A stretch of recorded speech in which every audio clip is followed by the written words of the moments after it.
Bonjour David Cormand Bonjour. et soyez le bienvenu. Je vais piquer une des questions de Fabienne Synthès à propos des policiers qui vont défiler le 18 mai pour dire non à la haine anti-flic. Est-ce que vous approuvez cette initiative?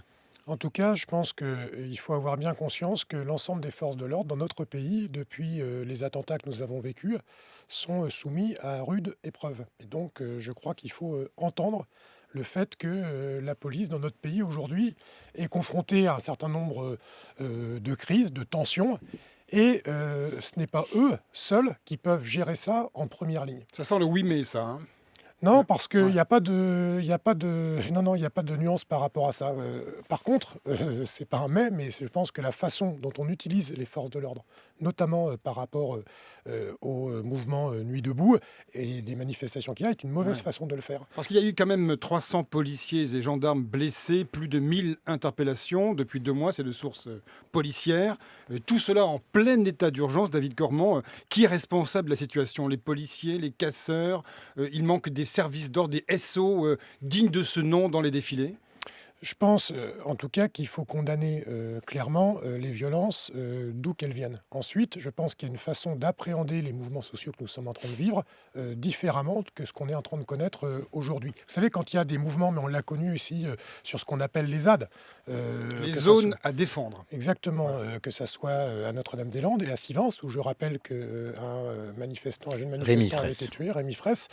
Et donc on voit bien cette tension monter, et je crois que la façon dont on appréhende ce moment de crise n'est pas la bonne façon de le faire de la part du gouvernement. Et il faudrait faire Guy comment? Birenbaum. Il faudrait faire comment? Je pense qu'on a un problème de dialogue et de médiation dans notre pays. On est à un moment où des crises se rencontrent, se connectent, où on a des générations jeunes qui ont du mal à voir dans quel sens va notre société. Et la seule réponse pour réguler ça qu'on leur fait, c'est quelque part faire un cordon sanitaire policier autour d'eux. Donc on met en première ligne des policiers dont c'est pas le métier de faire de la médiation quand il y a un problème, de débat social, et il y a un problème de dialogue, clairement. On entend bien ce que vous dites ce matin, mais sans verser dans l'angélisme, regardez Renaud, le chanteur qui a entonné «J'ai embrassé un flic», je ne sais pas si vous l'avez fait vous-même.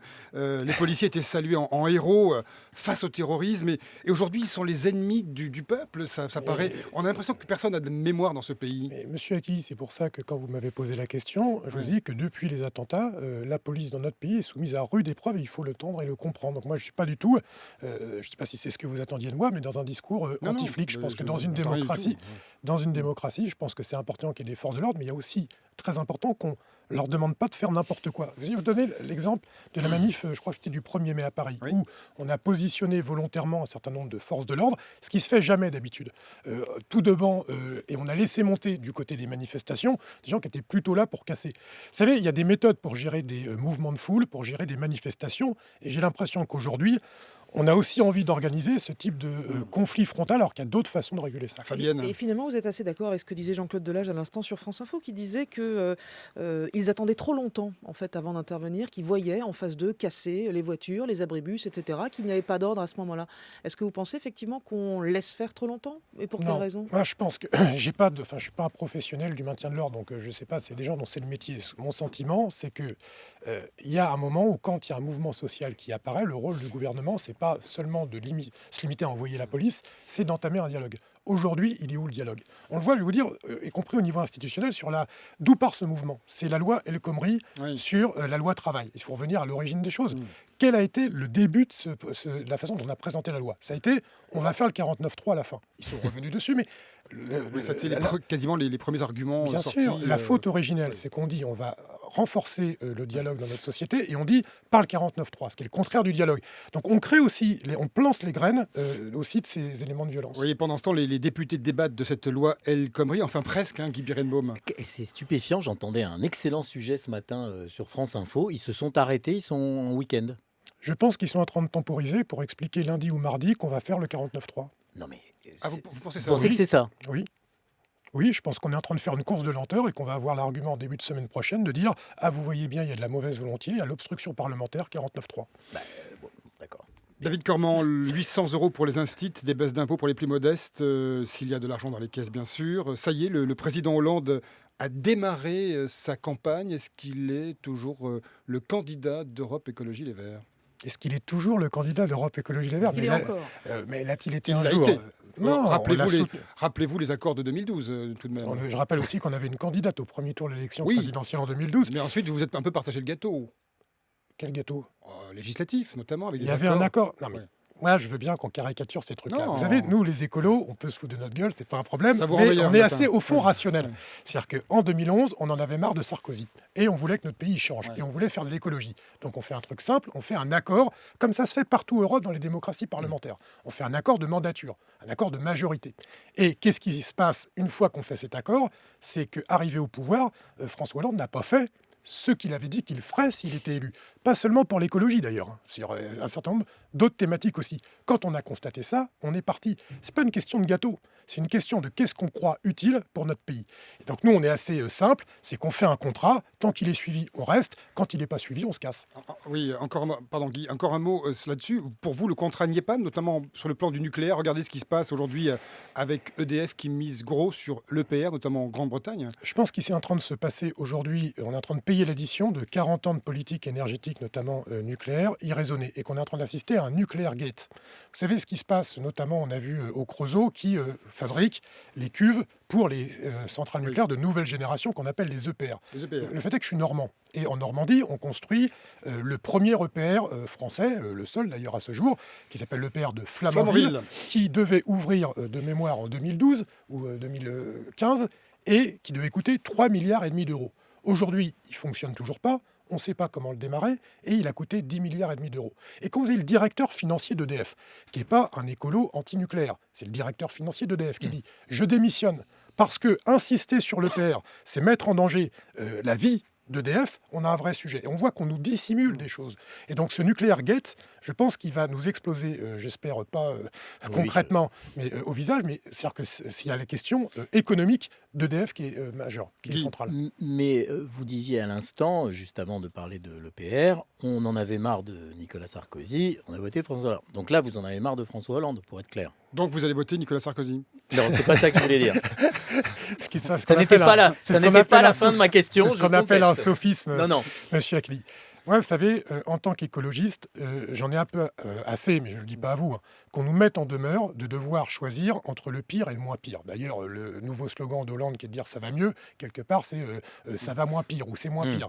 Moi, j'ai une haute estime de la politique et je pense qu'il faut faire de la politique par idéal et non pas pour le moins pire. Et donc, quand on a choisi en 2011 de faire l'accord, c'était pas seulement un truc faute de mieux, c'était aussi de changer notre pays.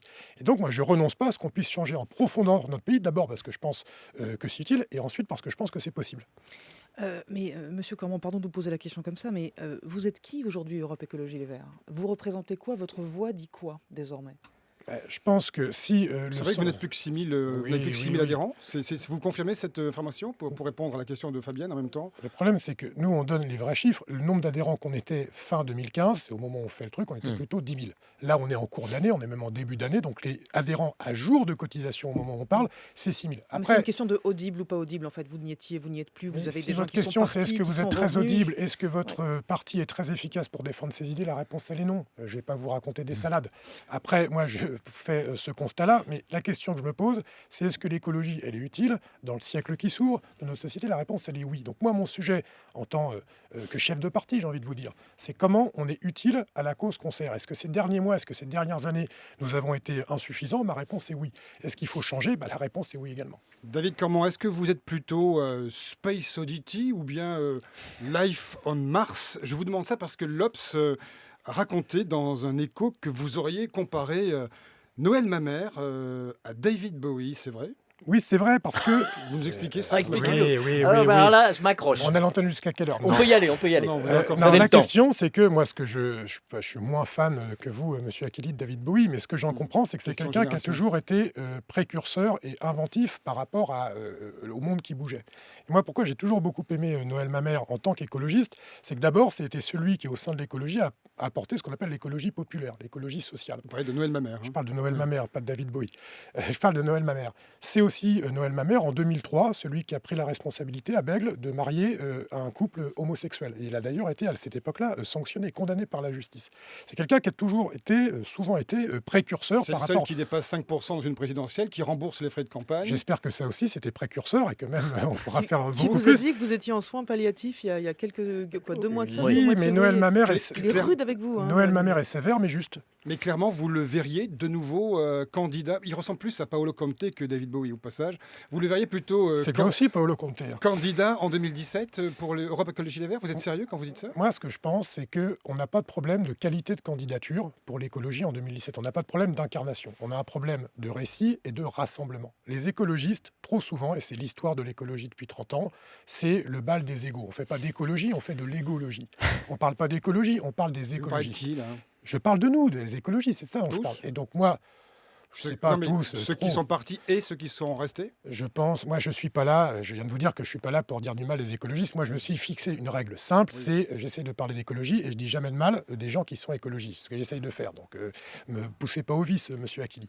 Et donc moi ce que j'aimerais pour 2017, c'est afficher ce qui est utile, un rassemblement des écologistes. Vous savez, on dit aux Françaises et aux Français, ce qui est en train de se passer à l'échelle de la planète, c'est extrêmement grave, il faut tous se rassembler pour sauver l'avenir de l'humanité. Et à côté de ça, ce qu'on donne à voir, c'est la division des gens qui sont censés défendre ça. C'est incompréhensible. Donc il faut remettre du collectif dans une force politique qui n'est pas toujours très collective. Mais est-ce que vous n'avez pas raté le coche avec Nicolas Hulot en 2012, avec la candidature Eva Joly? Et est-ce qu'il est encore temps de rattraper Nicolas Hulot, qui visiblement est extrêmement populaire dans l'opinion? Oui, oui. Alors, moi, vous savez, vous prêchez un convaincu parce que j'étais pour Nicolas Hulot en 2007. C'est pour ça que je vous pose en la question. 2012, et après, je pense qu'il ne faut pas être injuste avec Eva Joly. Je pense qu'on a fait collectivement en 2012, c'est qu'il y avait deux bonnes candidatures, qui avaient des qualités. Eva Joly est une femme remarquable, extrêmement courageuse.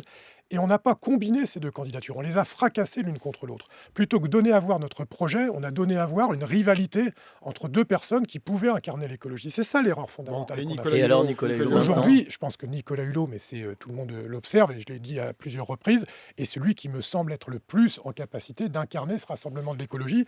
Mais moi, j'aime beaucoup aussi ce que fait Cécile Duflot. Je pense qu'elle a été très courageuse, notamment pendant ce mandat, en étant assez clairvoyante sur la dérive de ce quinquennat. Puis vous parliez de Noël Mamère, mais il y en a d'autres. Mais moi, j'aimerais, quand je dis ça, je veux Vous plus êtes- opposer les écologistes Bon, les uns aux autres. vous êtes en train de nous dire qu'il y aura effectivement un candidat de l'écologie, d'Europe Écologie Les Verts, à la présidentielle de 2017. En tout cas, c'est ce que je souhaite, oui.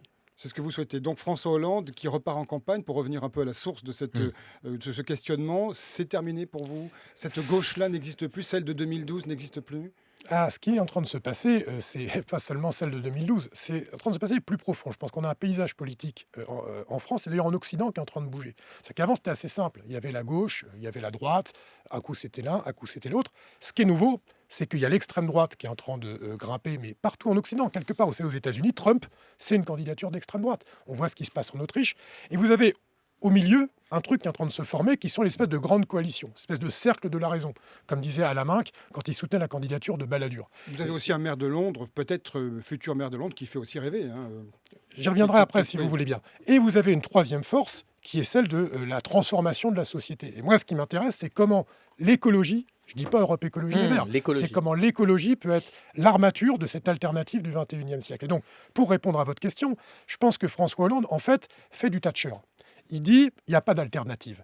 La façon dont on doit gérer la marche du monde, on n'a pas tellement le choix. Il faut faire avec les lois de l'économie qui ne sont votées par personne, il faut faire avec la concurrence libre et non faussée, il faut faire avec la baisse du coût du travail. Bref, ces vieilles recettes qui hier étaient seulement libérales, et aujourd'hui, on voit que l'ensemble des forces de gestion défendent cela.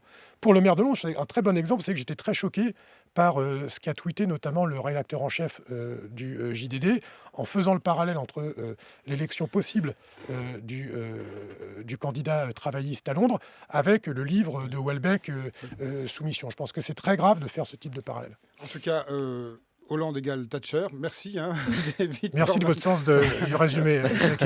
Non, un peu d'humour ce matin, ça Oui, fait oui, mal. oui, oui, En tout cas, mais merci d'avoir c'est été comme notre ça que je invité le ce matin.